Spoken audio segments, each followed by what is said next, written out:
Well, I came up with the Anti-Faro looking for a reset move of Juan Tamariz's. He had a move that I wanted to be able to get to that position, and that required to get cards to separate, right? To separate. They didn't have to separate one by one, they just had to separate. And I thought long and hard, and I finally thought that this action would do that. And I wasn't looking for a perfect one.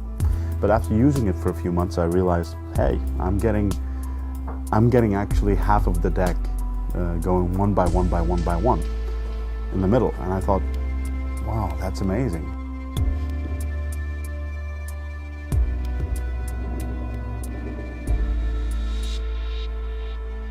It's difficult, but I do have some pointers that will make it a little bit easier and speed up the learning process by a few years. So again, if you look here and I separate, there's just one mistake at that end, and we have all the cards separated. If the Anti-Faro didn't have to be 100% perfect, there'd be a lot more applications for it.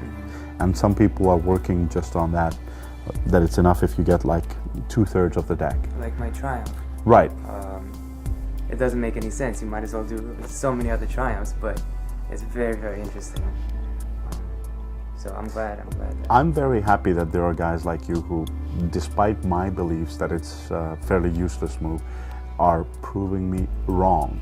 That's very, very nice. I mean, it's I just came up with it. I didn't see the potential of it, but it's very nice to see that there are guys out there who are willing to not only put their time and effort into it, but find it pleasant and come up with applications. Yeah, that's great. So that's a nice lesson for all the move monkeys out there that say, you know, this is pointless.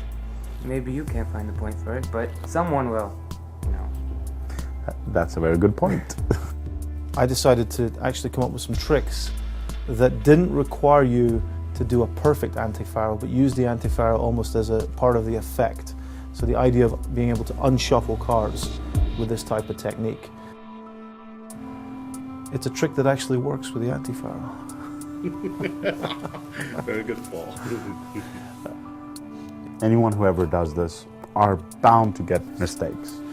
Even if you found the most perfect deck, you're bound to make a mistake or two. And they're acceptable. They're okay.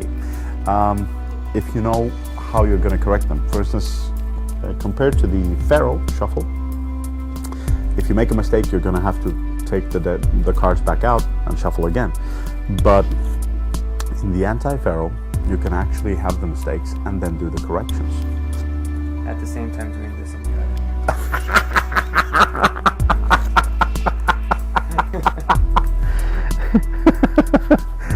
Oh my God. So yeah, so one thing that I would want to, from just learning from doing it, is that I never knew how to fix the mistakes, right, until I met you. So I knew that there was no option for it. I had to do it perfectly. So I tried to come up with ways of how I could get the bottom and the top, because that was giving me the most trouble.